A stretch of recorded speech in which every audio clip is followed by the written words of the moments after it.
তাহলে আমরা শুরু করি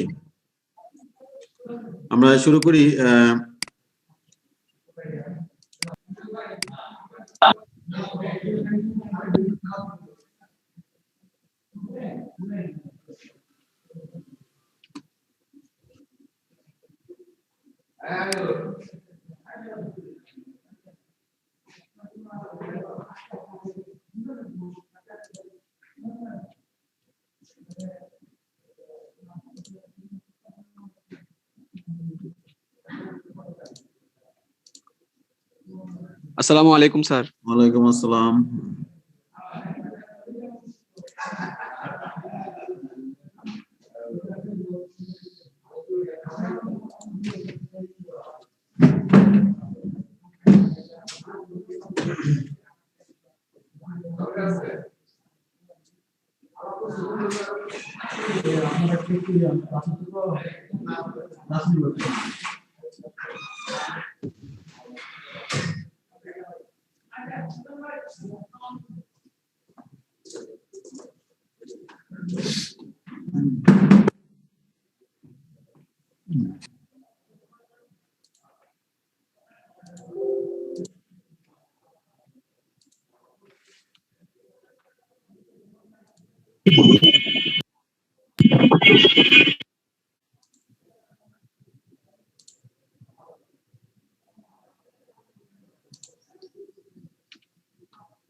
হ্যাঁ, তাহলে আমরা গত ক্লাসে যেটা পড়লাম সেটা তো তোমাদের লেকচার শিট দিয়ে দিছি, তাই না? জি স্যার। হ্যাঁ, তাহলে তোমাদের কারো প্রশ্ন আছে গত ক্লাসগুলিতে যা আমরা পড়াইছি তার উপরে? যদি থাকে তাহলে আমরা আগে আলোচনা করি যে আমরা কেমিক্যাল রেগুলেশনটা প্লিজ ভালো করে একবার পড়লে ভালো। কেমিক্যাল রেগুলেশনটা হলো, তোমরা যদি পড়ে থাকো তাহলে সহজ হবে বুঝতে। হ্যাঁ, যে কেমিক্যাল রেগুলেশন হলো অর্থাৎ যদি তোমার কার্বন ডাই অক্সাইড বডিতে বেড়ে যায়, অর্থাৎ কেমিক্যাল যেটা কার্বন ডাই অক্সাইড, অক্সিজেন, হ্যাঁ, ইভেন দ্য প্রেসার যদি বেড়ে যায়, তাহলে কার্বন ডাই অক্সাইড বেড়ে গেলে তোমার কিভাবে এই ভেন্টিলেশন বেড়ে যায়। যেমন যদি তোমার ভেন্টিলেশন কমে যায়, যদি ভেন্টিলেশন কমে যেতে পারে তুমি যদি মাউন্টেনে যাও, হ্যাঁ, অথবা কোথাও সাফোকেশন হয়, তাহলে কি হয়? মানে তুমি একটা রুমের মধ্যে আবদ্ধ অবস্থায় আছো, চারদিকে দরজা জানালা বন্ধ, অথবা তুমি পাহাড়ের চূড়ায় চলে গেছো, হ্যাঁ, ইন দ্যাট কেস তাহলে তোমার কি হবে? ভেন্টিলেশন বেড়ে যাবে, তাই না? অথবা তোমার যখন হঠাৎ করে ভেন্টিলেশন কম থাকে, তাহলে কি হবে? তোমার ভেন্টিলেশন বাড়াইতে হবে। তাহলে কিভাবে কেমিক্যালের মাধ্যমে হয়? যেটা যদি তুমি মনে করো যে পারেই গেলা, হ্যাঁ, তাহলে তোমার ওখানে অক্সিজেনের প্রেসার কম, তাই না? তাহলে পার্শিয়াল প্রেসার অফ অক্সিজেন কমে যাবে, হ্যাঁ, যার কারণে ব্লাডের যে অক্সিজেন তুমি কম পাচ্ছ। কারণ কি? পরে বেড়ে যাবে এটা ভেন্টিলেশন বেড়ে গেলে। তাহলে পার্শিয়াল প্রেসার অফ অক্সিজেন যখন কমে যায়, যখন ভেন্টিলেশন কমে যায়, অর্থাৎ রেসপিরেশন রেট যখন কমে যায়, তখন অক্সিজেনের পার্শিয়াল প্রেসার ব্লাডে কম থাকবে। এই অক্সিজেনের প্রেসার যখন কম থাকে, তখন আমাদের যে পেরিফেরাল কেমোরিসেপ্টর আছে, যেটা হলো অ্যাওর্টিক এন্ড ক্যারোটিড বডিস এর মধ্যে যে পেরিফেরাল রিসেপ্টর আছে, যেটাকে কেমোরিসেপ্টর বলা হয়, এই কেমোরিসেপ্টরগুলি তখন তোমার they will be stimulated in decreasing of the partial pressure of oxygen. তাহলে অক্সিজেনের পার্শিয়াল প্রেসার যখন বাড়ে কমে যায়, তখন peripheral chemoreceptor will be activated or stimulated.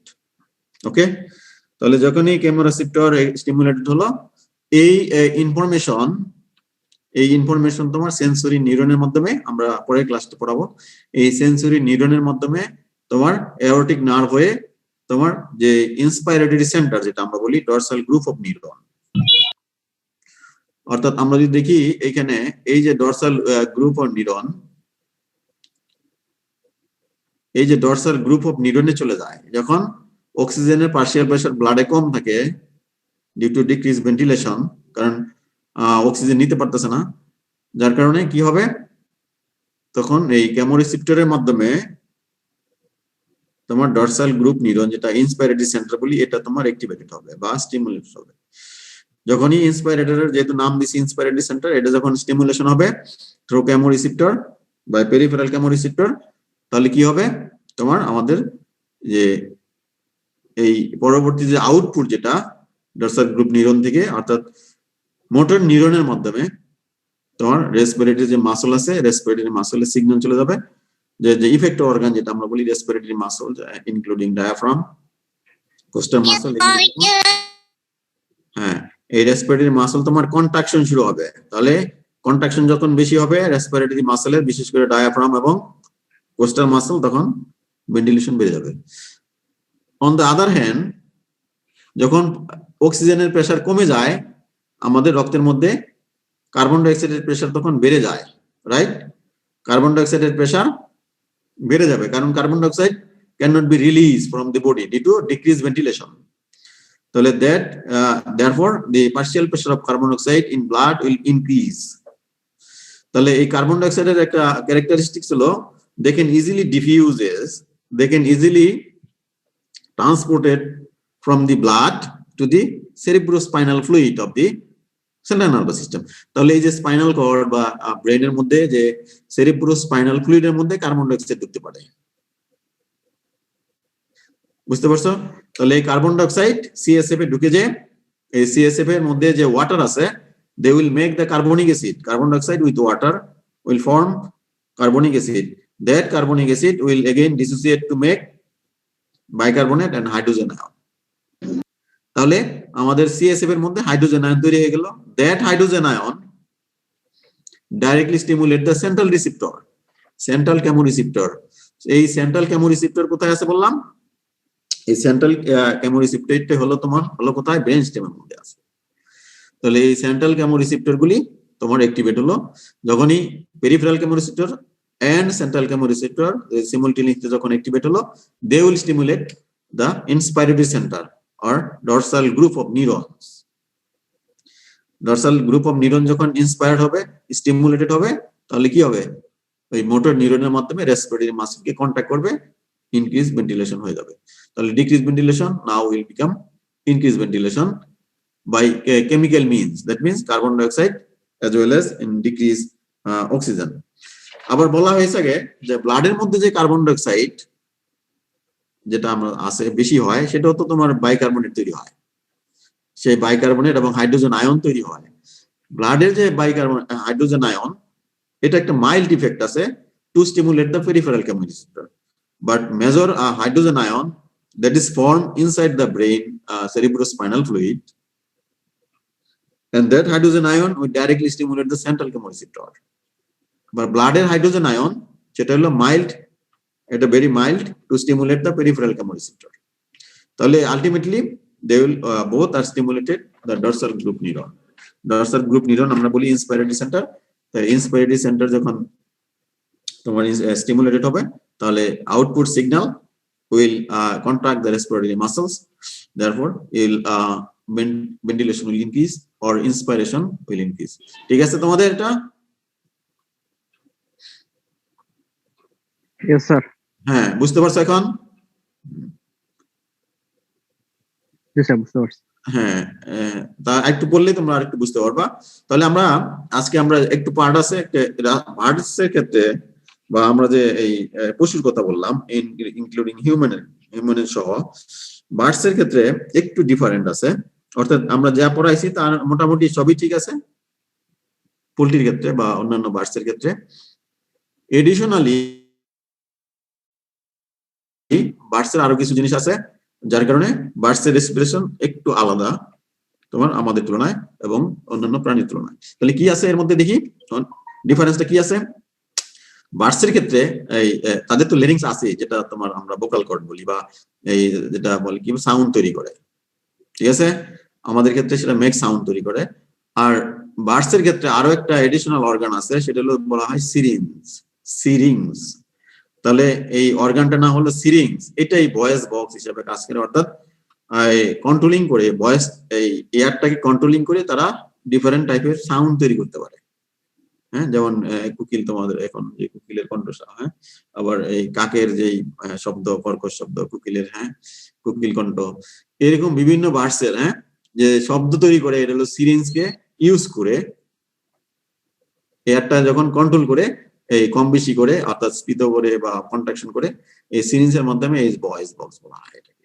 তাহলে এডিশনালি লেরিংস এর পরিবর্তে লেরিংস তো আছেই, বাট লেরিংসটা এখানে বার্ডসের ক্ষেত্রে they are not using for making sound, the syrinx is used for making sound, or so it is called the voice box. Additionally, এই বার্ডসের ক্ষেত্রে আমাদের এই রেসপিরেটরি সিস্টেমের মোটামুটি সব পার্টই আছে, তার মানে তাদের লাংসও আছে আমাদের যেরকম, but additionally they have the air sacs. তাহলে এয়ার সেক আছে এদের। এই এয়ার সেক তোমার সাধারণত থাকে হলো 7টা থেকে 9টা, 7টা থেকে 9টা এয়ার সেক থাকে এক এক বার্ডসের ক্ষেত্রে। পোল্ট্রির ক্ষেত্রে যদি দেখি আমরা, পোল্ট্রির ক্ষেত্রে মূলত 9টা এয়ার সেক থাকে। তাহলে এই যে বায়ুথলি যেটা আমরা বলি বাংলায়, এই এয়ার সেক্স যেটা হলো 2টা পোস্টেরিয়র এয়ার থোরাসিক, 2টা এন্টারিয়র থোরাসিক, তারপর হলো 2টা অ্যাবডোমিনাল এয়ার সেক, 2টা সার্ভিক্যাল এয়ার সেক, এবং একটা হলো 1 ইন্টারক্লেভিকুলার এয়ার সেক। তাহলে আমরা দেখি এই যে এই ইয়ার মধ্যে এই যে এই থোরাসিকটা যদি দেখি, থোরাসিক যদি দেখি আমরা, এই যে এটা হলো এন্টারিয়র থোরাসিক, এটা হলো পোস্টেরিয়র থোরাসিক এয়ার সেক। তাহলে এই যে এখানে আছে 2টা এন্টারিয়র, 2টা পোস্টেরিয়র, তাহলে 4টা হলো, আর হলো 2টা অ্যাবডোমিনাল আছে। তাহলে এই যে অ্যাবডোমিনাল এয়ার সেক পিছনে যেটা তোমার ব্লু কালার, ঠিক আছে। তাহলে এইটা হলো অ্যাবডোমিনাল এয়ার সেক। তারপরে কি আছে? সার্ভাইকাল এয়ার সেক, যেটা সার্ভিক্স এর থাকে। তাহলে এই যে সার্ভাইকাল এয়ার সেক 2টা, ঠিক আছে। তাহলে হলো কটা? 8টা হলো। এবং আরেকটা হলো ইন্টারক্লেভিকুলার এয়ার সেক, ইন্টারক্লেভিকুলার এয়ার সেক বলা হয়। তাহলে এই হলো এয়ার সেক। তাহলে এদের আছে সিরিংস এবং এয়ার সেক। আমরা যদি আবার এইখানে দেখি, আরেকটু চিত্র যদি দেখি এখানে, এই যে নরমালি যেটা আছে তোমার রেসপিরেটরি ট্র্যাকের যে ট্রাকিয়ার পরে যে এই তোমার different type of sacs air sac আছে এখানে, ঠিক আছে। Clavicular air sac, cervical air sac, cranial, abdominal air sac গুলি এখানে শো করতেছে, হ্যাঁ, মুরগির ক্ষেত্রে। এবং এই লাঞ্চের পার্টটাও এখানে দেখানো হয়েছে। আমরা যদি ডান পাশে চিত্র দেখি, এই যে তোমার লেরিংস এর সাথে যে সিরিংসটা আছে, যেটা তোমার ভয়েস তৈরি করে, ভয়েস বক্স যেটা বলা হয়, অর্থাৎ ট্রাকিয়া যেখানে এসে 2টা ব্রঙ্কিউল হিসাবে ভাগ হয়েছে যখন লাঞ্চের, এই ব্রঙ্কিউল ঠিক বাইফার্কেশনের ঠিক উপরেই তোমার একটা পার্ট আছে, এটাকে বলা হয় সিরিঞ্জ। এই অংশটা হলো সিরিঞ্জ। এইখানে মূলত তোমার they will producing the sound, different type of sound. আর আমরা দেখি এই যে এয়ার সেক গুলি এখানে দেখানো হয়েছে, অর্থাৎ এন্টারিয়র যেটা এয়ার সেক বলা হয়েছে, হ্যাঁ, থোরাসিক, এটা হলো পোস্টেরিয়র থোরাসিক এয়ার সেক, অ্যাবডোমিনাল এয়ার সেক, এবং ইন্টারক্লেভিকুলার এয়ার সেক হলো এইখানে। আরো একটা ইন্টারেস্টিং হলো, এই এয়ার সেকের সাথে, বিশেষ করে ইন্টারক্লেভিকুলার এয়ার সেকের সাথে আবার বোন যেটা হিউমেরাস, এই হিউমেরাসের সংযুক্ত আছে। অর্থাৎ এটাকে নিউমেটিক বোন, বার্ডসের ক্ষেত্রে নিউমেটিক বোন তোমার সংযুক্ত থাকে। তাহলে এয়ার সেকের সাথে সরাসরি লাঞ্চের সংযোগ আছে, এয়ার সেকের সাথে তোমার হিউমেরাসের যে এই এয়ার, সেটা অর্থাৎ নিউমেটিক বোনস বা নিউমেটিক হিউমেরাস সংযুক্ত আছে। তার কারণে পাখি তোমার সহজেই উপরে উঠতে পারে, পাখি সহজেই তোমার কি করতে পারে, ফ্লাই করতে পারে, কারণ এর মধ্যে নিউমেটিক বোন আছে, অর্থাৎ বোনের মধ্যে বাতাস আছে, আবার এয়ার সেক আছে, ঠিক আছে। তাহলে এই কারণে তোমার এই এয়ার সেক গুলি একটা additional apparatus of the respiratory system of the birds. তাহলে আমরা দেখি এই বার্ডসের ক্ষেত্রে আরো একটা ইম্পর্টেন্ট দিক হলো, এই বার্ডসের যে এয়ার সেক্স এর মাধ্যমে সরাসরি বোনস এর মধ্যে বাতাস ঢুকে যেতে পারে, যেটা আমরা হিউমেরাসের কথা বলছি। অর্থাৎ এখানে আমরা যদি দেখি নিউমেটিক হিউমেরাস অথবা নিউমেটিক বোনস, আবার এই এয়ার সেকের মাধ্যমে আবার তোমার লাঞ্চেরও কানেকশন হয়ে গেছে। বাট ইন্টারেস্টিং ব্যাপার হলো যে বার্ডসের ডায়াফ্রাম নাই, অর্থাৎ এদের যে মধ্যস্থতা বলি বাংলায়, ডায়াফ্রাম বার্ডসের ক্ষেত্রে নাই। তাহলে যখনই বার্ডস কোনো তোমার এয়ার থেকে কোনো ইনফেকশন সরাসরি স্প্রেড করতে পারে, তোমার কি যেহেতু ডায়াফ্রাম নাই, তাহলে সহজেই বুনের মধ্যে এবং অ্যাবডোমিনাল ক্যাভিটিতে এবং বুনের মধ্যে সহজেই ইনফেকশনটা ছড়ায় যেতে পারে দ্রুত। আমাদের যেমন ইনফেকশন হলে একটু সময় নেয়, কিন্তু বার্ডসের ক্ষেত্রে খুবই কম সময়ের মধ্যে দ্রুত রেসপিরেটরি ইনফেকশন তোমার কি করে, স্প্রেড করতে পারে to the abdominal cavity as well as to the bones. তাহলে কি কারণে? ডায়াফ্রাম নাই এবং এয়ার সেক গুলি তোমার বুনসের সাথে এবং লাঞ্চের সাথে সরাসরি সংযুক্ত, এবং এয়ার সেক গুলি আমাদের এই মুরগির ক্ষেত্রে বা বার্ডসের ক্ষেত্রে মোটামুটি পুরো অ্যাবডোমিনাল ক্যাভিটি এবং থোরাসিক ক্যাভিটির মধ্যেই এটা ছড়াই আছে। তাহলে এই হলো ডিফারেন্সেস।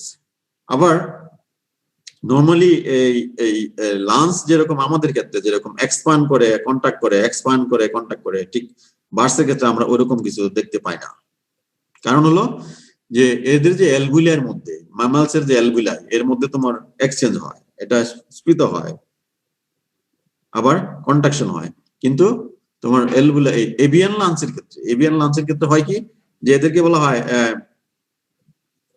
প্যারাটিবিউলস, এদেরকে বলা হয় এয়ার ক্যাপিলারিস, মাইক্রোস্কোপিক টিবিউলস আছে এদের মধ্যে। অর্থাৎ এদের যে এক্সচেঞ্জটা হয়, গ্যাসের যে এক্সচেঞ্জটা হয় এভিয়ান লাঞ্চের যে টিবিউলস এর মধ্যে, এদেরকে বলা হয় মাইক্রোস্কোপিক টিবিউলস অথবা এয়ার ক্যাপিলারিস বলা হয়, হ্যাঁ, প্যারাব্রঙ্কিউলস বলা হয় কোথায় কোথাও। তাহলে এই যে ব্রঙ্কিউলার টিবিউলের মধ্যে এদের গ্যাসিয়াস এক্সচেঞ্জ হয়, আর ম্যামালসের ক্ষেত্রে হয় তোমার লাং এলভিউলের মধ্যে।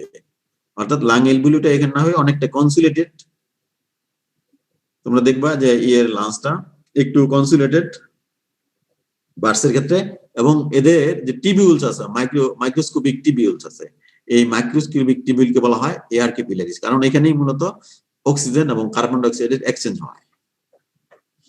তারপরে আসো এইখানে respiratory system of bird is more efficient than that of mammals. কিভাবে? তারা অনেক বেশি অক্সিজেন নিতে পারে প্রত্যেকটা ব্রিথের মধ্যে। কারণ হলো তাদের ক্ষেত্রে ওই যে এদের যখন ইন্সপাইরেশন করে তখন যে বাতাসটা প্রথম এই এয়ার সেকে যায়, এয়ার সেক থেকে বাতাস পরে যখন আবার এক্সপাইরেশন হয়, সেই বাতাসটা আবার তোমার লাঞ্চের টিবিউলস এর মধ্যে ঢুকে, লাঞ্চের টিবিউলস থেকে পরবর্তীতে তোমার আবার এয়ার থেকে যায়, এয়ার সেক থেকে আবার বেরিয়ে আসে। তাহলে এই যে অক্সিজেন ট্রান্সফারিংটা এদের বেশি হয়, দ্যাট মিনস আবার এই বেশি ট্রান্সফারিং হওয়ার কারণে তাদের এই ব্রিদিংটা এফিসিয়েন্ট হওয়ার কারণে, যে আমি আগেই বললাম যে তারা সহজে টক্সিন, এয়ারে কোনো টক্সিন যদি থাকে সেটাও দ্রুত ট্রান্সফার করতে পারে, কারণ ওই টক্সিনটা সরাসরি এয়ার থেকে তোমার এয়ার থেকে যাবে, এয়ার থেকে লাঞ্চে যাবে, লাঞ্চ থেকে আবার ওই যে বুনের মধ্যে যাবে, তাহলে দ্রুত তোমার ইনফেকশনটা ছড়াই যেতে পারে। এই জন্য বলা হয়ে থাকে that is one of the reasons why the fumes from Teflon are toxic to the birds. But এই সেম কনসেন্ট্রেশন কোন টক্সিন যদি তুমি ম্যামালসকে দাও, নট টু মাচ টক্সিক।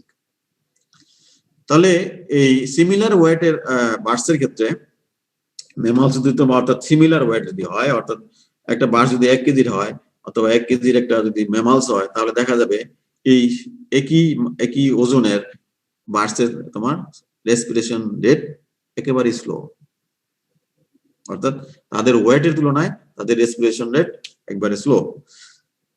আর আরো একটা ইম্পর্টেন্ট দিক হলো বার্ডসের যে রেসপিরেশন হয় দুইটা সাইকেলের মাধ্যমে, অর্থাৎ এখানে ইন্সপাইরেশন এক্সপিরেশন মিলে হবে একটা রেসপিরেটরি সাইকেল।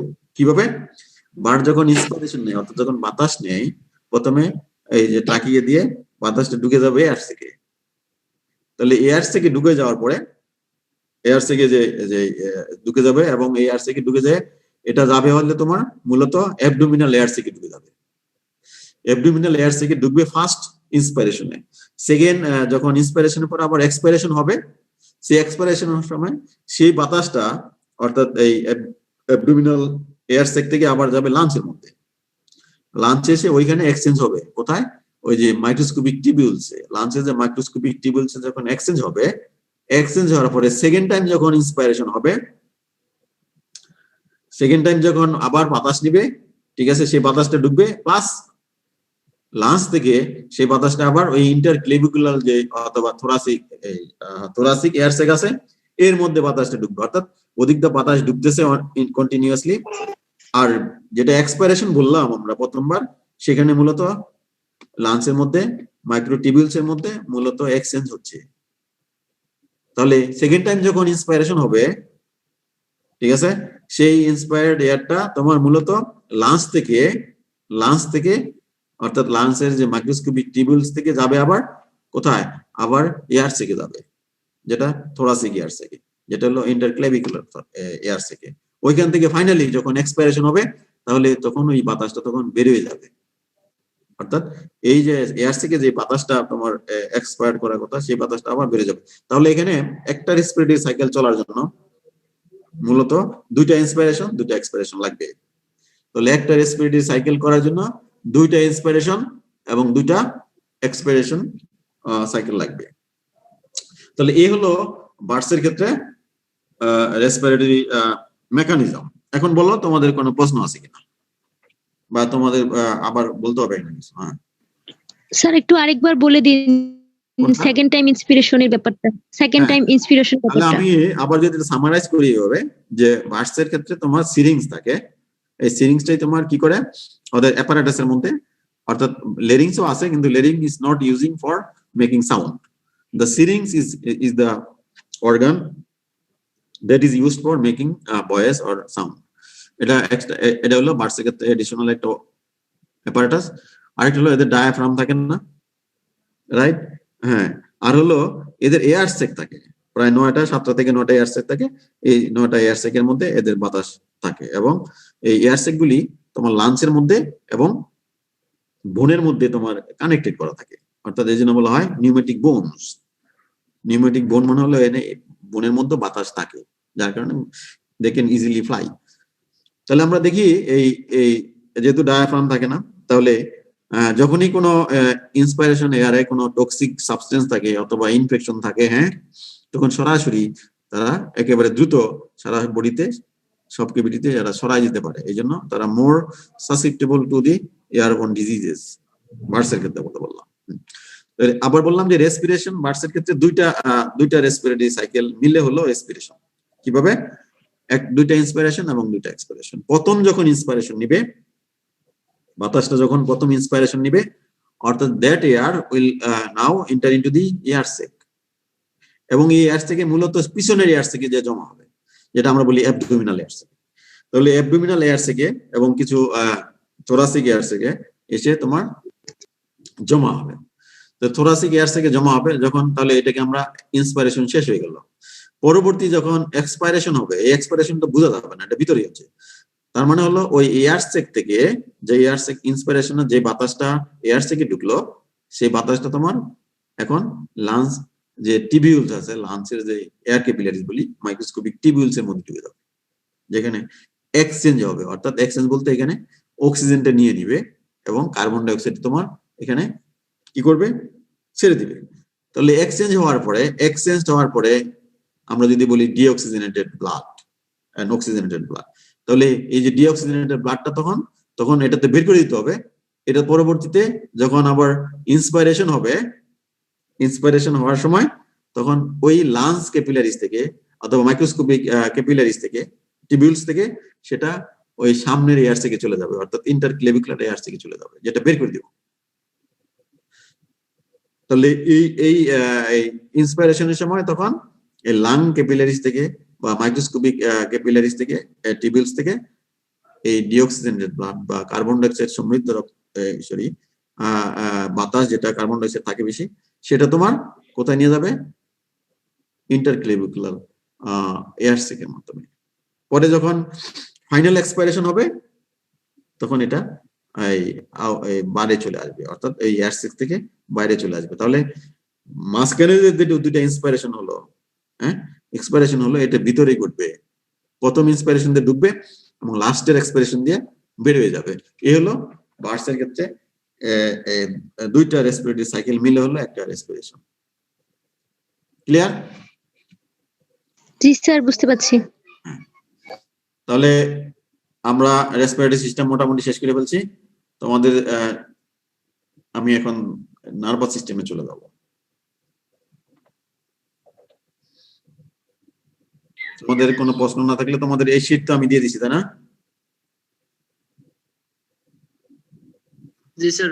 হ্যাঁ, তাহলে এখন এই শীটটা কিন্তু আমি তোমাদের দুজন সিআরের কাছে অলরেডি পাঠাই দেওয়া হয়েছে, কাজে তোমরা আবার একটু পড়ো। আমি যেহেতু পরবর্তী ক্লাসগুলিতে থাকবো, তোমাদের এই প্রশ্ন কোনো কিছু বুঝতে যদি সমস্যা হয় তোমরা ওইখানেও প্রশ্ন করতে পারো। স্যার মাঝখানের যে দুটো ইন্সপিরেশন এক্সপ্রেশন হলো, ওটা যদি আরেকবার বলতেন ভালো হতো। তোমাদের আর কি বুঝে না এটা বলো দেখি। স্যার আমি বুঝি নাই, মাঝখানের যে ইন্সপিরেশন এক্সপিরেশন হলো দুটো বুঝি নাই। প্রথমটা তো বুঝছো, ইন্সপাইরেশন যখন হয়, বাতাস যখন নেয়, এই বাতাসটা যাবে বললো এয়ার থেকে, ঠিক আছে? অর্থাৎ এই যে 9টা এয়ার সেক আছে, 9টা এয়ার সেকের মধ্যে আমি বললাম সার্ভাইকাল এয়ার সেক আছে, অ্যাবডোমিনাল এয়ার সেক আছে, তাই না? থোরাসিক এয়ার সেক আছে, আবার ইন্টারক্লেভিকুলার এয়ার সেক আছে, তাই না? ঠিক আছে তো? কে যে প্রশ্ন করলা বলো। জি স্যার। তাহলে প্রথম ইন্সপাইরেশন, অর্থাৎ বাতাস যখন আমরা নিই, এটাকে আমি ইন্সপাইরেশন বলি। তো ইন্সপাইরেশন হয়, এই বাতাসটা ঢুকে যাবে কোথায়? এয়ার সেকে, হ্যাঁ, বায়ুথলিতে ঢুকে যাবে। বায়ুথলির শেষে যে অংশগুলি, বিশেষ করে অ্যাবডোমিনাল এবং থোরাসিক যে এয়ার সেক আছে, হ্যাঁ, এর মধ্যে থেকে যাবে। এটা ইন্সপাইরেশন শেষ। এখন সেকেন্ড টাইম যখন এক্সপাইরেশন হবে, এক্সপাইরেশন আসলে বোঝা যাবে না এখানে, ওই সময়টা এটাকে আমরা এক্সপাইরেশন ফেজ বলি। এক্সপাইরেশন হলে কি হবে, যে বাতাসটা এয়ার থেকে ছিল এটা তখন এখন লাঞ্চে যাবে। লাঞ্চের যে এয়ার ক্যাপিলারিজ আছে, যেটা টিবিউলস বলি আমরা, মাইক্রোস্কোপিক টিবিউলস বলি বা প্যারাবঙ্কিউলস যেটা বলি, হ্যাঁ, এই টিবিউলস এর মধ্যে যে কি করবে, তখন এক্সচেঞ্জ হবে। অর্থাৎ রেসপিরেটরি সিস্টেমের যে এয়ার এর মধ্যে যে অক্সিজেন থাকে, সেই অক্সিজেনটা নিয়ে নিবে কোথায়, লাঞ্চের মধ্যে, যেটা আমরা এক্সচেঞ্জ বলি। এবং কার্বন ডাই অক্সাইড তখন এখানে এক্সচেঞ্জ হবে, যেটা আমাদের ম্যামালসের মতোই। তাহলে এক্সচেঞ্জ হওয়ার পরে যে বাতাসটা বের করে দিতে হবে, ইনক্লুডিং কার্বন ডাই অক্সাইড, সেই বাতাসটা তখন এই মাইক্রোস্কোপিক ক্যাপিলারিজ থেকে যাবে কোথায়, আরেক এয়ার থেকে যাবে, যেটা উপরের দিকে থাকে, অর্থাৎ ক্রেনিয়াল পোর্শনের যে এয়ার থেকে থাকে, ঠিক আছে?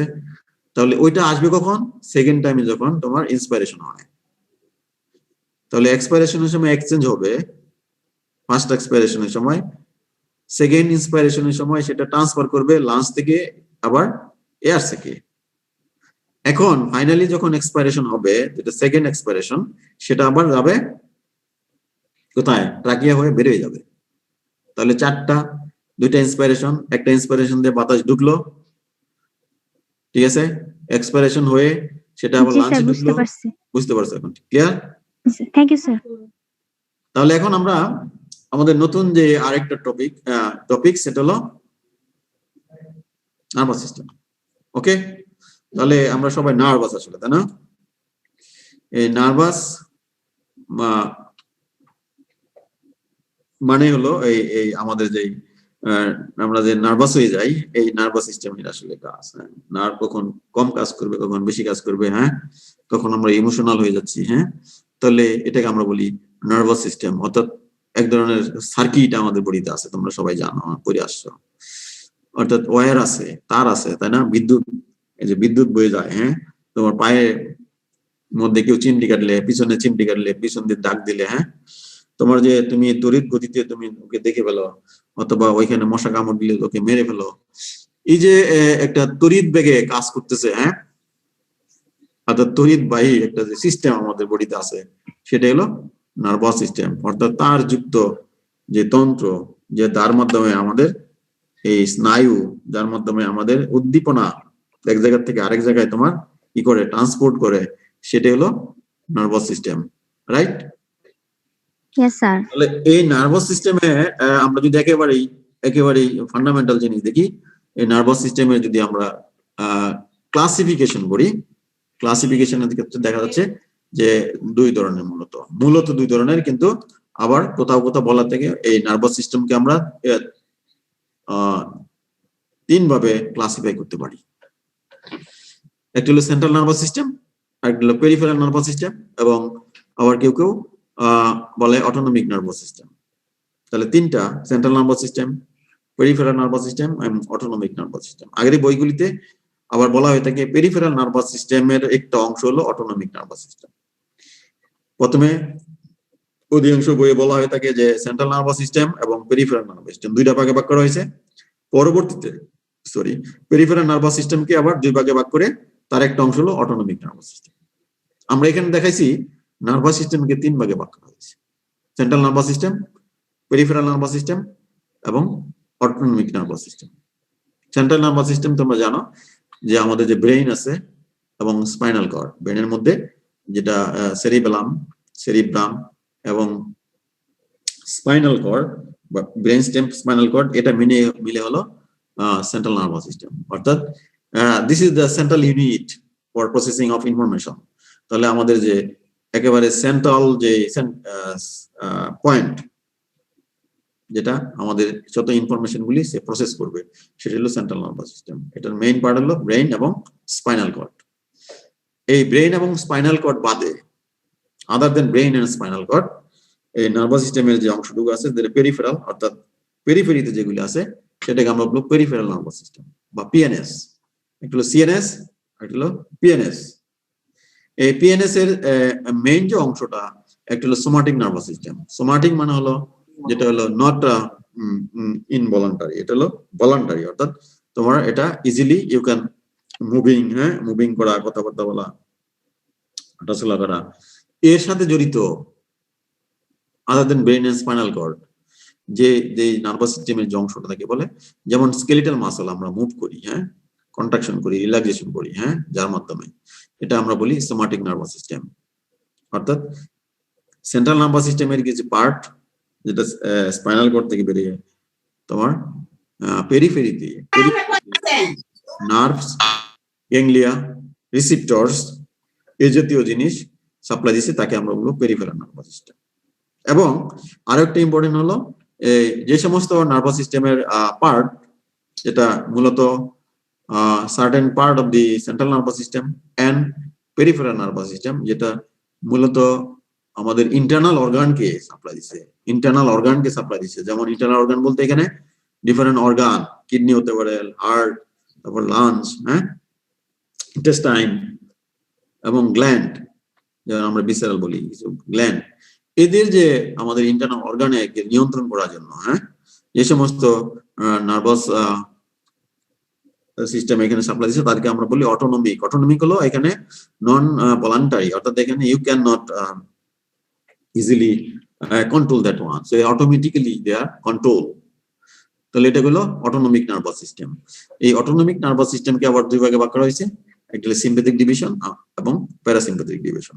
তাহলে আমরা এই ক্লাসিফিকেশনের উপর ভিত্তি করে পরের যে আলোচনা সেটা আমরা শুরু করব। তাহলে আমরা দেখি সিএনএস এর কথা আমরা বললাম যে সেন্ট্রাল নার্ভাস সিস্টেম, এর মধ্যে কি আছে? সেরিব্রাম আছে, সেরিব্রাম আছে, ব্রেন স্টেম আছে এবং স্পাইনাল কর্ড আছে, তাই না? অর্থাৎ তোমরা যেহেতু একেবারে এই বিফোর কাম ইনটু দি, অর্থাৎ এই আন্ডারগ্রাজুয়েট আসার আগে তোমরা ক্লাস 9, 8, 9, হ্যাঁ, অনেক কিছু করে আসছো তোমরা, নার্ভাস সিস্টেমের অনেকগুলি part.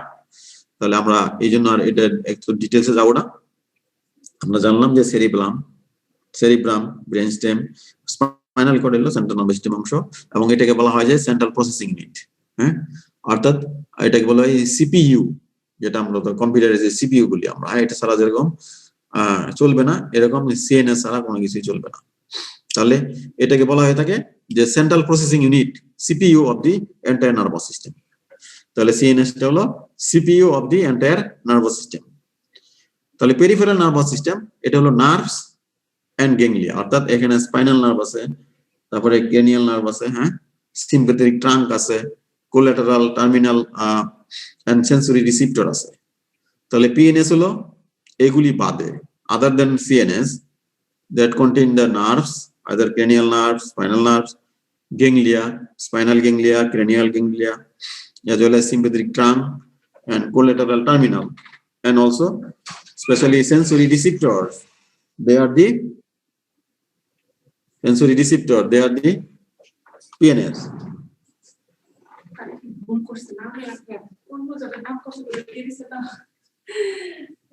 Yes. Thank you. Huh?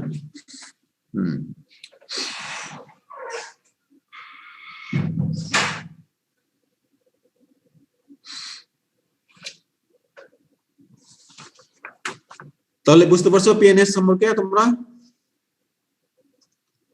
Hello, হ্যাঁ, তাহলে পিএনএস কি করে? Peripheral nervous system, they convey sensory signal about the external internal environment of the body to the CNS. তাহলে পিএনএস এর মাধ্যমে যে ইনপুট যেটা তুমি দিচ্ছ, এটা এক্সটার্নাল এনভায়রনমেন্টাল অথবা ইন্টারনাল এনভায়রনমেন্টের যে ইনপুট, হ্যাঁ, সেটা তোমার সেন্ট্রাল নার্ভাস সিস্টেমে নিয়ে যাবে for the processing. After processing তাহলে যে আউটপুটটা আসবে থ্রু দ্য মোটর সিগন্যাল, যেটাকে আমরা মোটর সিগন্যাল বলি, সেন্ট্রাল নার্ভাস সিস্টেম থেকে যেটা বেরোয় আসবে, এই motor signal from the CNS to the effector organ, যেমন স্কেলেটাল মাসল হতে পারে, কার্ডিয়াক মাসল হতে পারে, smooth muscles and the glands and vision. তাহলে এই হলো পিএনএস এর কাজ। আর এএনএস মানে হলো অটোনমিক নার্ভাস সিস্টেম, যেটা হলো certain neural component of the CNS and PNS. অর্থাৎ সেন্ট্রাল নার্ভাস সিস্টেমের এবং পেরিফেরাল নার্ভাস সিস্টেমের কিছু কম্পোনেন্ট মিলে হলো অটোনমিক নার্ভাস সিস্টেম, যেটার মেইন কাজ হলো that regulate the visceral organs, যেটা নাম বললাম, বিভিন্ন অর্গানের নাম বললাম, স্মুথ মাসলস এন্ড গ্ল্যান্ডস। তাহলে এই স্মুথ মাসলের ক্ষেত্রে, গ্ল্যান্ডের ক্ষেত্রে, ভিসেরাল অর্গানের ক্ষেত্রে যে neural component central nervous system থেকে আসে এন্ড পেরিফেরাল নার্ভাস সিস্টেম থেকে আসে, তাদেরকে আমরা বলবো অটোনমিক নার্ভাস সিস্টেম। এখন আসো এই নার্ভাস সিস্টেমের কাজ, অনেক কাজ তোমরা এই টপিকস পড়ার সাথে সাথে বুঝতে পারবা। এই নার্ভাস সিস্টেমের কাজ আমরা যদি এক কথায় বলি, একেবারে সংক্ষিপ্তভাবে বলি, coordination of the body. That means it control and coordinate all the activities of our body. আমরা যদি এক কথায় বলি তোমাদেরকে, it coordinate all the activities of our body. Coordinate, সমন্বয় করা। তাহলে it controls and coordinate all the activities of our body, specially with the endocrine system. Endocrine system, endocrine হলো তোমার যে সমস্ত গ্ল্যান্ড হরমোন সিক্রেশন করে, অর্থাৎ হরমোন সিক্রেটিং গ্ল্যান্ডকে আমরা বলি এন্ডোক্রাইন। হরমোন এবং এদের গ্ল্যান্ডকে আমরা বলি এন্ডোক্রাইনোলজি। তাহলে এন্ডোক্রাইন সিস্টেমের সাথে এরা একত্রে অথবা আলাদাভাবে আমাদের বডিকে সমন্বয় সাধন করে। যেমন আমি কিছুক্ষণ আগে বললাম যে তোমার পায়ে কি মশা কামড়ছে, হ্যাঁ, তুমি মনের অজান্তে ওইখানে কি করলা, ওইখানে তুমি মশাটা মেরে ফেললা, অথবা তোমাকে একজন ডাক দিল পিছন থেকে, তুমি তার দেখলা, দেখে তুমি ডিসিশন নিলা যে সে তোমাকে ডাক দিছে। তাহলে এই যে স্টিমুলি যেটা আমরা বলি, হ্যাঁ, এটা তোমার সেন্স অর্গান কাজ করছে। এই সেন্স অর্গানের মাধ্যমে, সেন্সরি নিউরনের মাধ্যমে ব্রেনে অর্থাৎ সিপিইউ তে চলে গেছে। সিপিইউ তে যে তোমার এখন তুমি তার এই মশাটাকে তুমি মারবা, হ্যাঁ, অথবা তুমি দেখতেছো এখানে আগুন লাগছে, আগুন থেকে তুমি হাতটা সরাই দিবা, এটা তখন তুমি রেসপন্স করবা। তাহলে এই যে এক্সটার্নাল স্টিমুলি থেকে তোমার সেন্সের মাধ্যমে ব্রেইনের সিপিইউ তে চলে গেল, হ্যাঁ, তোমার টার্গেট অর্গান অথবা টিস্যুতে তুমি কিভাবে এটা রেসপন্স করলা, এটাকে আমরা বলি কোঅর্ডিনেশন। আবার যেমন গরুর ক্ষেত্রে যদি আমরা বলি যে মিল্ক লেট ডাউনের ক্ষেত্রে, অর্থাৎ গরু থেকে যখন মিল্ক লেট ডাউন করে, হ্যাঁ, গোয়ালা অথবা মেশিন দিয়ে, হ্যাঁ, যেভাবে বলি না, মেশিনের ক্ষেত্রে ওইখানে একটা মেকানিক্যাল স্টিমুলেশন দিতে হয় মেমোরি গ্ল্যান্ডে বা আডারের ক্ষেত্রে। যেমন তোমার বাছুরের উপস্থিতি অথবা বাছুর যখন প্রথম যে মেমোরি গ্ল্যান্ডকে সে তোমার টাচ করে, হ্যাঁ, অথবা দুধ খাওয়ার চেষ্টা করে, তখন যে এই যে স্টিমুলেশন, এক্সটার্নাল স্টিমুলেশন, এটা কোথায় যাবে? এটা সেন্সরি নার্ভের মাধ্যমে, অর্থাৎ আডার থেকে সেন্সরি নার্ভের মাধ্যমে এই স্টিমুলেশনটা ব্রেনে চলে যাবে। ব্রেন অর্থাৎ সিপিইউ তে চলে যাবে। এই সিপিইউ থেকে তখন মোটর নিউরনের মাধ্যমে আবার তখন এর জন্য রেসপেক্টিভ যে গ্ল্যান্ড, পিটুইটারি গ্ল্যান্ড, ব্রেনের মধ্যে একটা গ্ল্যান্ড আছে পিটুইটারি গ্ল্যান্ড, এই গ্ল্যান্ডের একটা স্পেসিফিক হরমোন যেটা আমরা বলি অক্সিটোসিন রিলিজ হওয়া শুরু হবে মুহূর্তের মধ্যেই।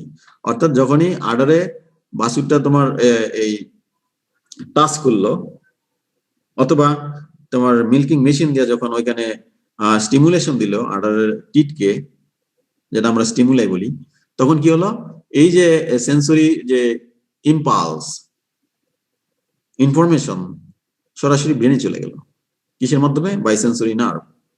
ব্রেনে যে ব্রেন থেকে তোমার কি করলো যে এই মোটর সিগন্যালের মাধ্যমে, যেটা আমরা নিউরোসিকটেশন বলি, এটা পিটুইটারি গ্ল্যান্ডকে অ্যাক্টিভেট করলো।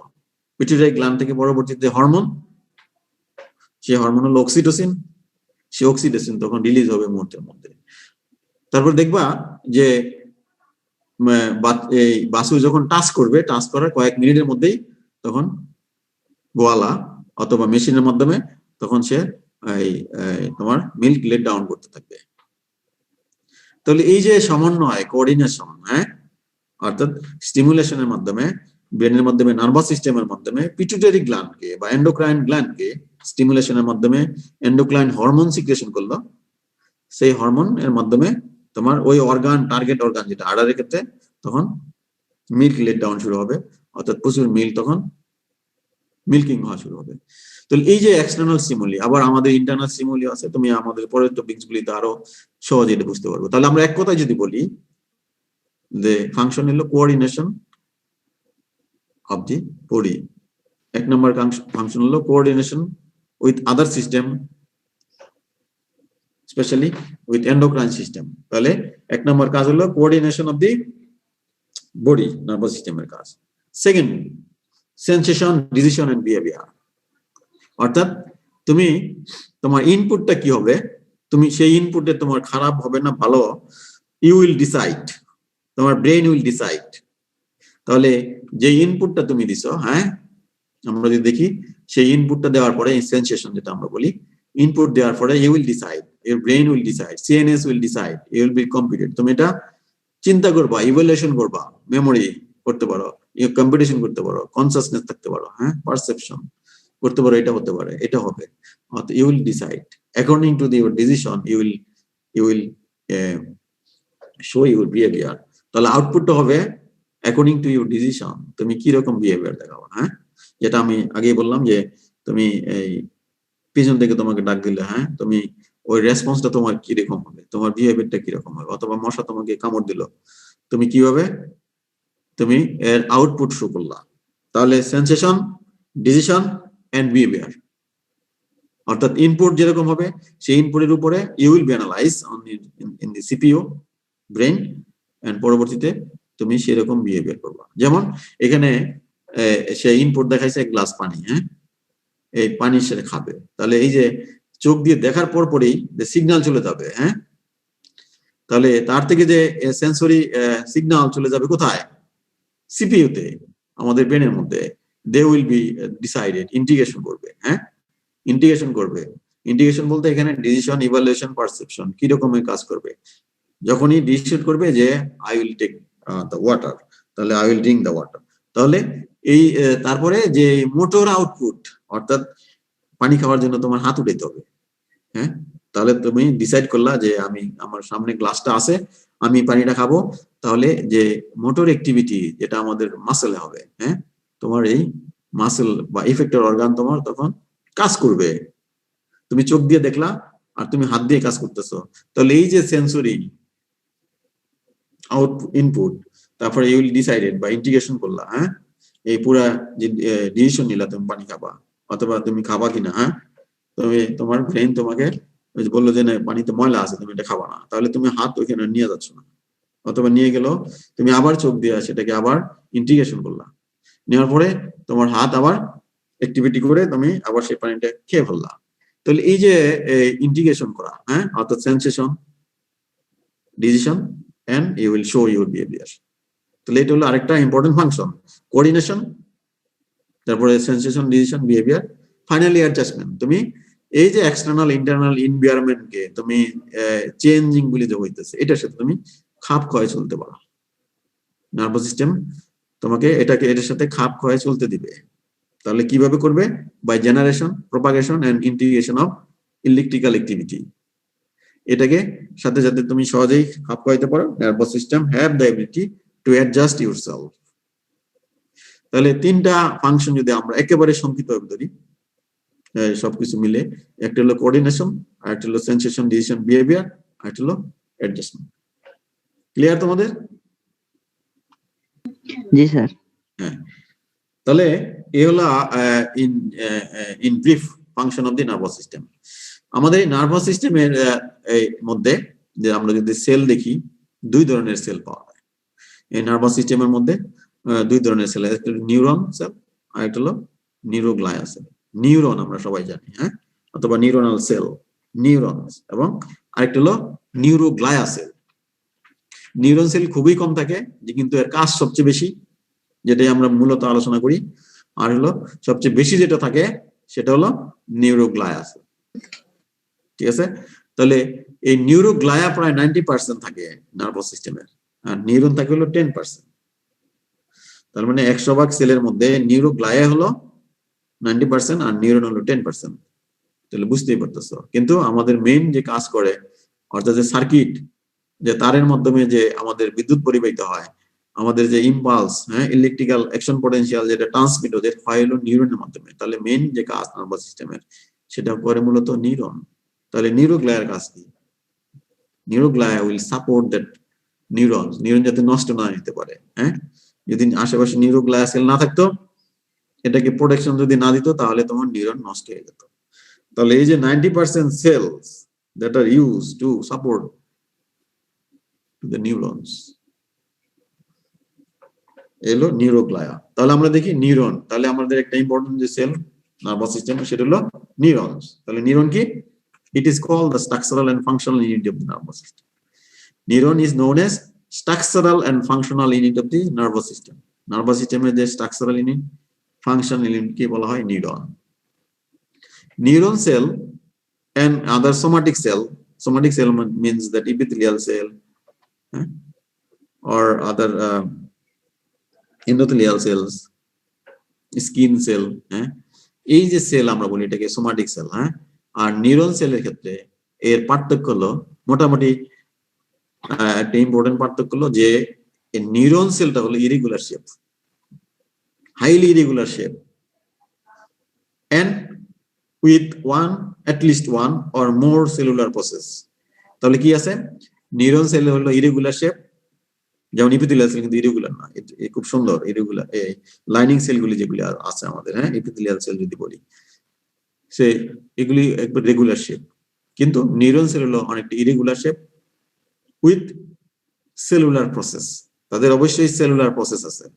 সেলুলার প্রসেস বলতে এখানে এক্সন এবং ডেনড্রাইট বলা হয়েছে। তাহলে মেইন ডিফারেন্স হলো সেলুলার প্রসেস আছে এবং ইরেগুলার শেপ এটা। আরেকটা হলো আরেকটা মেজর ডিফারেন্স হলো যে নিউরন যে মেমব্রেন, যদিও মাসলের মেমব্রেনও করে, নিউরনের মেমব্রেনস থেকে কি হয়? ইলেকট্রিক্যাল ইম্পালস তৈরি হয়। তাহলে membranes of the neurons are capable of generating electrical impulses. নিউরনের যে মেমব্রেন থেকে ইলেকট্রিক্যাল ইম্পালস তৈরি হয়, এবং সাধারণত অন্যান্য সেলে সেটা কম। নিউরন সেলে বা নার্ভাস সেলের ক্ষেত্রে এটা বেশি ইলেকট্রিক্যাল ইম্পালস তৈরি করে। এছাড়া অন্যান্য সেলের তুলনায় এর মধ্যে নিউক্লিয়াস আছে, এর মধ্যে সাইটোপ্লাজম আছে, সাইটোপ্লাজমের মধ্যে সাইটোপ্লাজমিক অর্গানেলস গুলি আছে, সবই আছে এক্সেপ্ট সেন্ট্রোসোম। নিউক্লিয়াসের এই সাইটোপ্লাজমের যে সেন্ট্রোসোম না থাকার কারণে the neurons cannot divide it. নিউরনটা তোমার ডিভিশন হয় না, neuron cannot be divided normally. নিউরনটা সেল ডিভিশন হয় না, কারণ কি? এর মধ্যে সেন্ট্রোসোম নাই। Centrosome is the important organelles which participate in the multiplication and division of the cell. তাহলে এই যে সেন্ট্রোসোম না থাকার কারণে সাইটোপ্লাজমে neuron cell is not divided. তাহলে বাকি সবই আছে, সাইটোপ্লাজমে যে অন্যান্য অর্গানেলস গুলি আছে সেগুলি সবই আছে। এডিশনালি তাদের একটা প্রসেস আছে যেটা আমরা বলি এক্সন এন্ড ডেনড্রাইট। তাহলে আমরা দেখি এই স্যার নিউরনকে বলো। স্যার নিউরন সেল ডিভাইড হয় না, তাহলে হচ্ছে যে স্টেম সেল থেকে সরাসরি তৈরি হয়।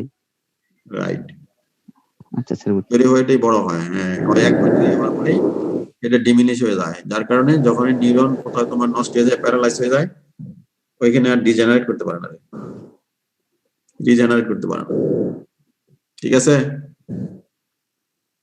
জি স্যার। তাহলে এই নিউরনকে আমরা যদি এর যে প্রসেস আছে বললাম, এই প্রসেস বা এর স্ট্রাকচার অনুযায়ী আমরা কি 3 ভাগে ভাগ করতে পারি। একটা হলো ইউনিপোলার, বাইপোলার, মাল্টিপোলার, যাদের একটা পুল আছে।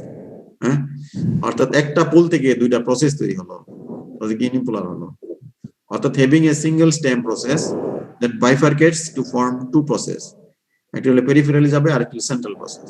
তাহলে এই যে এখানে দেখাচ্ছে, হ্যাঁ, আর সেল বডি থেকে একটা স্টেম বেরিয়ে আসলো, একটা একটা পোল বেরিয়ে আসলো, এই পোল আবার দুই ভাগ হয়ে গেল, তাহলে এটা হলো ইউনিপোলার।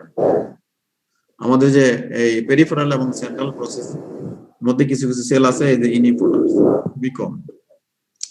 আবার বাইপোলার হলো যাদের সেল বডিজ থেকে দুই দিকে দুইটা পোল বেরিয়ে আসলো, হ্যাঁ, একদিকে হলো ডেনড্রাইট আর একদিকে হলো এক্সন। তাহলে এই যে সেল বডির দুই পাশ দিয়ে দুইটা পোল বেরিয়ে আসলো, এই দুইটা প্রসেস তৈরি হলো।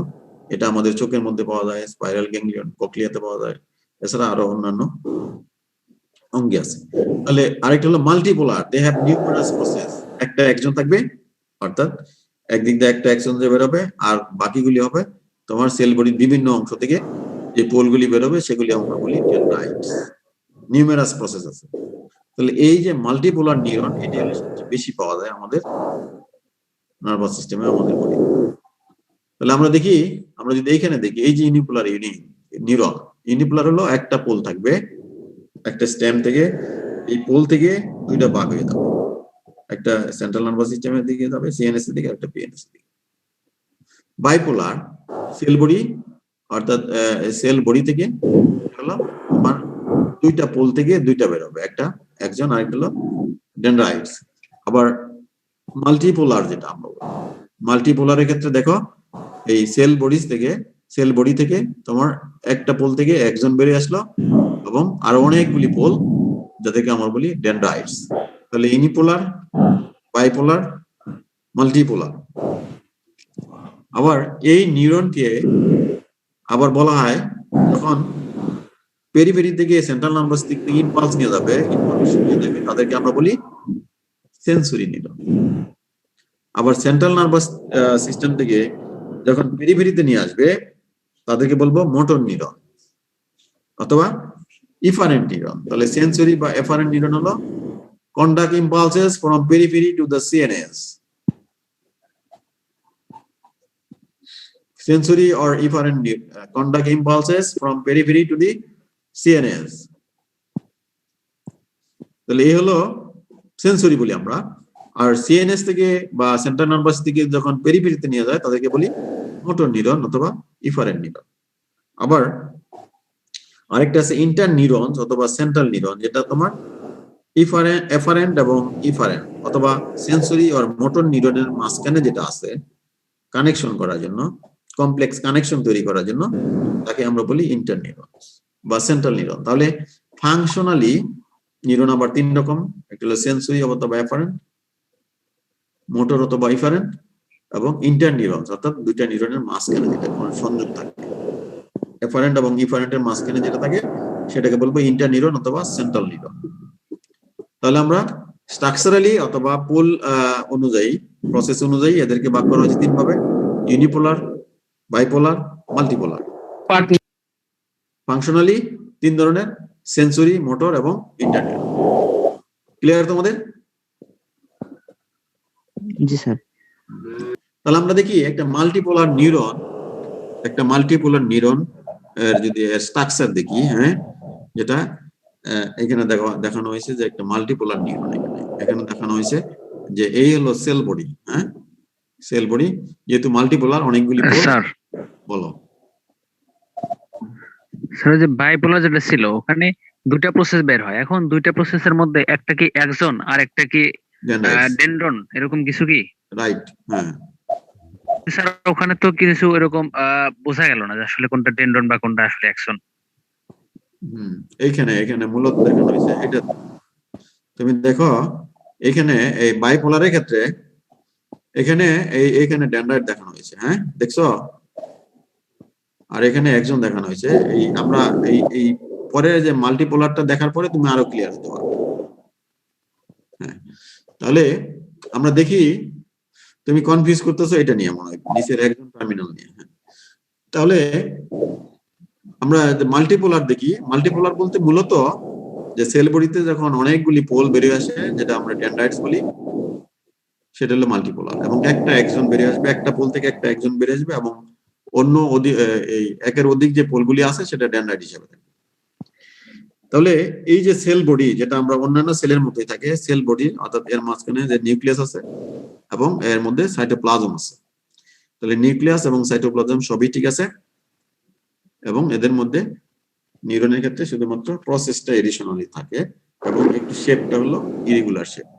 সেল বডির যে অংশ থেকে একজন বেরিয়ে আসবে, সেল বডির যে অংশ থেকে একজন বেরিয়ে আসে তাকে আমরা বলি একজন হিলক। সেল বডির যে পার্ট থেকে তোমার একজন শুরু হলো তাকে বলি একজন হিলক। এই একজনকে আবার কভার করে রাখছে এই কিছু লিপিড ম্যাটেরিয়ালস দিয়ে, এই লিপিড ম্যাটেরিয়ালস দিয়ে থাকে যেটাকে আমরা বলি মায়োলিন শীথ। তাহলে সাধারণত যদি নিউরন বড় হয়, একজন যদি বড় হয়, সেটা 1 মাইক্রোমিটারে যদি সে বড় হয়, সেই একজনের সাইজ 1 মাইক্রোমিটারের বড় হলে সেই সমস্ত একজনকে তোমার মায়োলিন শীথ দিয়ে তোমার কি করা থাকে, ওভারল্যাপিং করা থাকে। এবং এই মায়োলিন শীথ হলো মূলত lipid layer. They are act as a insulator হিসেবে কাজ করে। এই যে মায়োলিন শীথের মধ্যে তোমার যে সেল থাকে, নিউরোগ্লায়া সেলের কথা বললাম, এটাকে প্রোটেকশন দেওয়ার জন্য, সাপোর্ট দেওয়ার জন্য যে সেলটা থাকে নিউরোগ্লায়া সেল, সেটাকে আমরা বলি সোয়ান সেল। তাহলে এই যে সোয়ান সেল থাকে, আবার এই মায়োলিন শীথ হলো একজনের মধ্যে যে কভারিংটা আমরা বলি মায়োলিন শীথ, এই মায়োলিন শীথ আবার মাঝখানে কোথাও ফাঁকা আছে বা ইন্টারাপ্টেড করা আছে। এই ইন্টারাপ্টেড গুলিকে আমরা বলি নোট অফ রেনভিয়ার। তাহলে মায়োলিন শীথের মাঝখানে যে স্পেস আছে বা ইন্টারাপশন আছে মায়োলিন শীথের, তোমাদের কারো একটা থেকে নয়েজ হচ্ছে, একটু নয়েজটা বন্ধ করো। মায়োলিন শীথের যে কি বললাম, যেটা কন্টিনিউয়েশন না, অর্থাৎ এর মধ্যে ইন্টারাপশন আছে, এই ইন্টারাপশনকে বলা হয় নোট অফ রেনভিয়ার। তাহলে এই ইন্টারাপশন করা হলো এখানে অ্যাকশন পটেনশিয়াল যাতে দ্রুত কন্ডাকশন করতে পারে, অনেকটা লাফিয়ে দ্রুত যেতে পারে, সেই জন্য ইন্টারাপশনটা দেওয়া আছে। মায়োলিন শীথের মধ্যে সোয়ান সেল থাকে, দে আর সাপোর্টিং প্রোটেকশন টু দি একজনের যে একেবারে টার্মিনাল অংশ, যেটা অনেকটা ড্যান্ডারের মতো দেখতে, এটাকে আমরা বলি একজন টার্মিনালস বা টার্মিনাল নবস বলা হয়। একজন টার্মিনাল অথবা টার্মিনাল নবস। তাহলে আমরা দেখি একটা মাল্টিপোলার নিউরনের মধ্যে সেল বডি আছে এবং প্রসেস আছে। সেল বডির মধ্যে নিউক্লিয়াস আছে এবং সাইটোপ্লাজম আছে, সাইটোপ্লাজমিক অর্গানেলিস আছে। প্রসেসের মধ্যে ডেনড্রাইটস, সেল বডির চারপাশে ফুল দিয়ে বেরিয়েছে, যে ডিফারেন্ট শেপ সাইজের ডেনড্রাইটস আছে। এবং আরেকটা প্রসেস লম্বা যেটা, তাকে আমরা বলি একজন যেখান থেকে বেরিয়েছে, একজন যেখান থেকে অরিজিনেট করছে, তাকে আমরা বলি একজন হিলক। এই একজনটা আবার তোমার প্রোটেকশন দিয়ে রাখছে, কভার করে রাখছে কিসের মাধ্যমে, মায়োলিন শীথ দিয়ে। That myelin sheath is mainly the lipid layer. তাহলে এই যে মায়োলিন শীথের মধ্যে কি আছে, সোয়ান সেল আছে, প্রোটেকশন অফ দি এক্সন।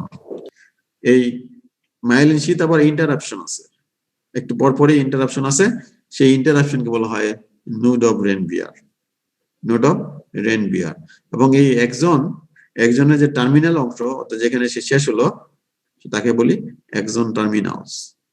তাহলে একটা নিউরনের একজন টার্মিনালস আরেকটা নিউরনের ড্যান্ড্রাইটের সাথে তোমার যোগসূত্র বা সিনাপস তৈরি করে, এর মাধ্যমে তোমার ইম্পালস অর ইনফরমেশন ট্রান্সমিট করে।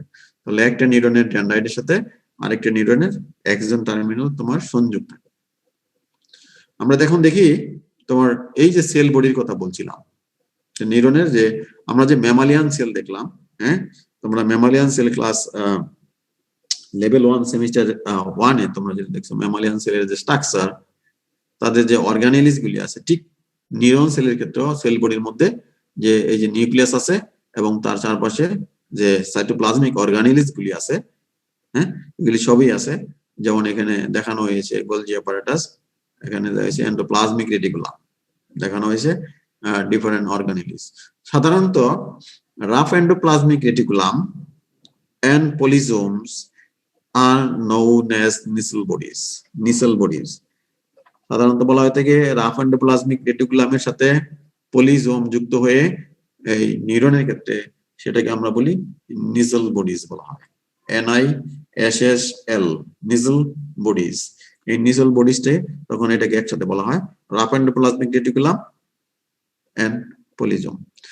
তাহলে এটা হলো, আমরা যদি আরেকটু বড় করে দেখি এই ডেনড্রাইটস, হ্যাঁ, কতগুলি ডেনড্রাইটস আমাদের সেল বডিজ, হ্যাঁ, সেল বডিজের মধ্যে নিউক্লিওলাস দেখা যাচ্ছে। এই যে এই নিউরাল বডিজের কথা আমি বলতেছিলাম, নিউরাল বডিজ হলো কিছুই না, রাফ এন্ডোপ্লাজমিক রেটিকুলাম উইথ পলিজোমস, এটাকে বলে নিউরাল বডিজ। এবং একজন, এই যে একজন হিলক, এখানে একজন হিলক, এই একজন যেটা বেরিয়ে আসলো, এই যে অংশটা, এই এটা যদিও এখানে দেখানো যাচ্ছে না, এইখান থেকে মূলত তোমার অ্যাকশন পটেনশিয়াল বা ইম্পালসটা তৈরি হয়। এখান থেকে তারপরে কন্ডাকশন হয়ে পরের নিউরনে চলে যায়। আমরা দেখি এই যে এই এখানে আমরা একজনটা এখানে দেখানো হয়েছে খুব বড় করে, অর্থাৎ এই যে অ্যারো চিহ্ন দেখানো হয়েছে, এটা হচ্ছে এই যে অ্যাকশন পটেনশিয়াল বা ইনফরমেশন অথবা ইম্পালস যেভাবে বলি, এটা তোমার এইভাবে তোমার ট্রান্সমিট করে, কন্ডাকশন করে। তাহলে এইভাবে তোমার এই একজনের মধ্য দিয়ে, অর্থাৎ এই অ্যাকশন পটেনশিয়াল যেটা প্লাস মাইনাস যেটা দেখানো হয়েছে, এই নোটস অফ রেড বিয়ার দিয়ে তোমার এখানে চলে আসলো, এখান থেকে আবার লাভ দিয়ে পরেরটাতে চলে আসলো, আবার লাভ দিয়ে চলে আসলো মাইলিন শীট দিয়ে, সেটা হলো অ্যাকশন পটেনশিয়াল। তাহলে এই হলো আমাদের নিউরন। তাহলে আমরা যদি নিউরন আবার বলি যে এটা হলো structural and functional unit of nervous system. এই স্ট্রাকচারাল ফাংশনাল ইউনিট নার্ভাস সিস্টেমে এটা অনেকটা অন্যান্য সেলের মতোই, ঠিক আছে, এক্সেপ্ট এটা ইরেগুলার শেপ এবং এর মধ্যে প্রসেস আছে, একজন এবং ডেনড্রাইটস। আরেকটা হলো যে এই প্রসেসগুলি একজন এবং ডেনড্রাইটস, এই প্রসেসের উপর ভিত্তি করিয়া এই নিউরনকে আবার তিন ভাগে ভাগ করা হয়েছে, ইউনিপোলার, মাল্টিপোলার, বাইপোলার এবং মাল্টিপোলার। আবার ফাংশনালি আবার নিউরনকে তিন ভাগে ভাগ করা হয়েছে, অর্থাৎ যখন এই পেরিফেরি থেকে যখন সেন্ট্রাল নার্ভাস সিস্টেমে যে ইনফরমেশন নিয়ে যায়, সেই নিউরনকে আমরা বলবো সেন্সরি নিউরন বা এফারেন্ট নিউরন। আবার সেন্ট্রাল নার্ভাস সিস্টেম থেকে যে নার্ভের মাধ্যমে বা যেই নিউরনের মাধ্যমে তোমার পেরিফেরিতে নিয়ে আসবে তাকে বলবো আমরা মোটর নিউরন বা ইফারেন্ট নিউরন। আবার দুইটা নিউরন অর্থাৎ এফারেন্ট এবং ইফারেন্ট অথবা সেন্সরি আর মোটর নিউরনের মাঝখানে আরো একটা নিউরন থাকে, সেটা ইন্টিগ্রেশন করার জন্য তাকে বলবো ইন্টার নিউরন অথবা সেন্ট্রাল নিউরন। তারপর আমরা দেখলাম একটা নিউরনের বিভিন্ন পার্ট, স্ট্রাকচার, কি কি স্ট্রাকচার আছে, হ্যাঁ, এবং এই স্ট্রাকচারের পর আমরা দেখলাম যে অ্যাকশন পটেনশিয়াল কিভাবে তোমার একজন দিয়ে ট্রান্সমিট করে। তাহলে এখন আসো আমরা শেষ করে দিব 2 মিনিটের মধ্যে, একটা 15 দিয়ে শেষ করে দিব। তাহলে যে এই যে major portion of the cell, হ্যাঁ, নার্ভাস সিস্টেমে, সেটা আমরা বলি নিউরোগ্লায়া সেল। হ্যাঁ, আমরা নিউরনের কথা বললাম যে 10% থাকে, কিন্তু অ্যাকশন পটেনশিয়াল বা আমাদের ইম্পালস ট্রান্সমিট করার জন্য এই নিউরন দরকার। আর নিউরোগ্লায়া হলো তোমার সাপোর্টিং সেল, যেটা বেশিরভাগ থাকে। নিউরোগ্লায়া হলো তোমার স্মলার ইন সাইজ এবং নাম্বার আমি আগেই বললাম 10:1, অর্থাৎ নিউরোগ্লায়া যদি 10টা থাকে ওটা একটা থাকে, ইভেন 50:1, অর্থাৎ 10টা থেকে একটা অথবা 50টা সাথে একটা থাকে নিউরন। তার মানে আমি যেটা বলি 90% সেল হলো নিউরোগ্লায়া সেল। এই নিউরোগ্লায়া এত ছোট, তুমি যদি এটা হিস্টোলজিক্যাল স্টেইনিং করো তাহলে মনে হবে শুধু নিউক্লিয়াসটি দেখা যাচ্ছে। তাহলে সাইজটা একেবারেই ছোট নিউরোগ্লায়া সেল, যার কারণে তোমার এটা মনে হবে শুধু নিউক্লিয়াসই দেখা যাচ্ছে তুমি যখন হিস্টোলজিক্যাল সেকশন করো। আরেকটা ইম্পর্টেন্ট হলো ডিফারেন্স হলো neuroglia cell can divide. Neuroglia cell division হতে পারে, যেটা নিউরন করতে পারে না। A neuroglia cell can be divided, so we have the capacity to divide. A neuroglia cell এর মধ্যে আছে Schwann cells, oligodendrocyte, microglia, astrocyte and ependymal cell. The Schwann cell only found in the peripheral nervous system, whereas the oligodendrocyte, microglia cell, astrocytes and ependymal cells are only in the central nervous system. তাহলে আমরা এই যে সেলগুলি দেখি central nervous সিস্টেমের মধ্যে, মাইক্রোগ্লায়া sell, ইপেনডাইমাল sell, astrocyte, oligodendrocyte, এগুলি হলো তোমার সেন্ট্রাল নার্ভাস সিস্টেমের সেল। আর পেরিফেরাল নার্ভাস সিস্টেমের মধ্যে মূলত সোয়ান সেল এবং আরো একটা সেল আছে ওইখানে আমি বলিনি, সেটা হলো স্যাটেলাইট সেল। তাহলে আগামী ক্লাসে আমরা এদের কি ফাংশন, সেই ফাংশনটা তোমাদের আরেকটু বিস্তারিত আমরা আলোচনা করব। তাহলে আজকে আমরা এই পর্যন্তই সেন্ট্রাল নার্ভাস সিস্টেমে আমরা কি পড়ালাম যে classification of central nervous system. Sorry classification of the nervous system, একটা central nervous system, peripheral nervous system এবং autonomic nervous system. Central nervous সিস্টেমের মধ্যে আছে ব্রেন, স্পাইনাল কর্ড, ব্রেনের মধ্যে different parts of the brain. আর পেরিফেরাল হলো যে নার্ভস গুলি আছে, গ্যাংলিয়ন আছে, রিসিপ্টর গুলি আছে, সেন্সরি রিসিপ্টরস, যেটা তোমার periphery to central nervous system অথবা সেন্ট্রাল নার্ভাস সিস্টেমের মাধ্যমে, যার মাধ্যমে যেসব নার্ভের মাধ্যমে যেসব গ্যাংলিয়ন ইউজ করে ইনফরমেশন তোমার ট্রান্সপোর্ট করা হয়।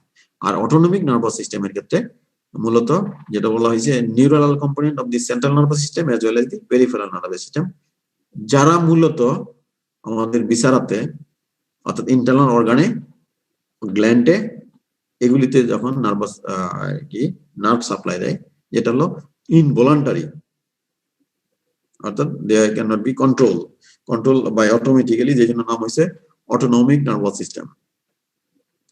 এই অটোনমিক নার্ভাস সিস্টেম আমরা পাঠ করছি। তারপর আমরা দেখলাম যে এই নার্ভাস সিস্টেমের মেজর সেল একটা হলো নিউরন সেল, আর একটা হলো নিউরোগ্লিয়া সেল। তারপর আমরা দেখলাম নিউরনের স্ট্রাকচার আমরা দেখলাম, স্ট্রাকচারের সাথে সাথে আমরা ক্লাসিফিকেশন করলাম, স্ট্রাকচার অনুযায়ী ক্লাসিফিকেশন করলাম আমরা ফাংশন অনুযায়ী। তারপরে দেখলাম যে নিউরোগ্লিয়া এই কয়েকটা সেলের নাম বললাম এবং তাদের দেখতে কি রকম সেটা আমরা তোমাদের দেখা দিলাম। এখন বলো তোমাদের কোনো প্রশ্ন আছে কিনা এই পর্যন্ত যা পড়ানো হয়েছে?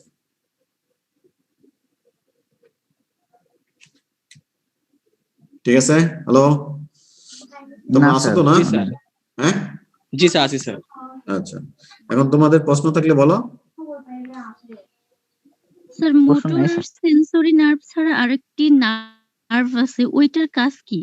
ইন্টারনিউরন, দুইটা নিউরনের মধ্যে ওটা সমন্বয় তৈরি করে। আমরা পরের ক্লাসে জানবো, যেটা আমরা ইন্টারনিউরন বলি বা সেন্ট্রাল নিউরন বলি, অর্থাৎ ওই সিগন্যালটা যেটা সেন্সরি নার্ভ নিয়ে যাচ্ছে ওটাকে সেন্ট্রাল প্রসেসিং ইউনিটের সাথে সংযোগ করার জন্য, আউটপুট দেওয়ার জন্য আরো একটা ইন্টারমিডিয়েট নিউরন আছে, মধ্যম নিউরন আছে, তাকে আমরা ইন্টারমিডিয়েট নিউরন বলি বা ইন্টারনিউরন বলি।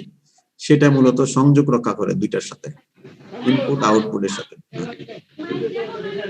স্যার আমরা যে পড়ছিলাম যে সেন্সরি আর মোটর দুই ধরনের কাজই করে এক ধরনের নিউরন। ইন্টারনিউরনটা স্যার সেন্সরি আছে, মোটর আছে, আবার কিছু কিছু নিউরন আছে নাকি সেন্সরি মোটর দুই ধরনের কাজই করে, এরকমটা পড়ছিলাম স্যার। হ্যাঁ হ্যাঁ হ্যাঁ, ওটাতে ইন্টারনিউরনের কিছু একটা অংশ আছে, এটা ওটাতে ইন্টারনিউরনের কথা বলো, যার কারণের মধ্যে একদিকে তোমার সেন্সরি নিউরনের পার্ট থাকে, আরেকদিকে মোটর নিউরনের পার্ট থাকে। সেটা দুই ধরনের কাজই করতে পারে, অর্থাৎ সিগন্যালটাকে সে ইন্টিগ্রেশন করে। দুই ধরনের কাজ বলতে, হ্যাঁ, সেন্সরি নিউরনের যেটা ইনপুট বলি এটাকে নিয়ে ওটাকে প্রসেসিং করে আবার আউটপুটের মাধ্যমে ইন্টারনিউরনের মাধ্যমে মোটর নিউরনে ছেড়ে দেয়। তাহলে দুই ধরনের কাজই করে, সিগন্যালকে সে নিচ্ছে, সেন্সরি ইনপুটকে নিচ্ছে, নিয়ে প্রসেসিং করলো, সেটা আবার আউটপুট অর্থাৎ মোটর নিউরনকে ছেড়ে দিল। তাহলে আমরা বলতে পারি এটা দুই ধরনের কাজই করতে পারে। তাহলে ইন্টারনিউরনের কাজ দুইটাই, সেন্সরি এবং মোটর। ঠিক আছে, হ্যাঁ ওকে স্যার। হ্যাঁ, তাহলে বলো আর কোনো তোমাদের কোশ্চেন না থাকলে আমরা আজকে এই পর্যন্তই বিদায় নেই। হ্যাঁ জি স্যার, ইনশাআল্লাহ আগামী ক্লাসে তোমাদের সাথে আবার দেখা হবে 12টায়। আমি চেষ্টা করবো তোমাদের এটা আপলোড করতে। তোমরা এটা পড়ে আসবে ভালো করে, যদি প্রশ্ন থাকে আমরা আবার আলোচনা করব। তো ঠিক আছে তোমরা, হ্যাঁ থ্যাংক ইউ স্যার। আচ্ছা, আল্লাহ হাফেজ। আসসালামু আলাইকুম স্যার। ওয়ালাইকুম আসসালাম। আসসালামু আলাইকুম স্যার। ওয়ালাইকুম আসসালাম।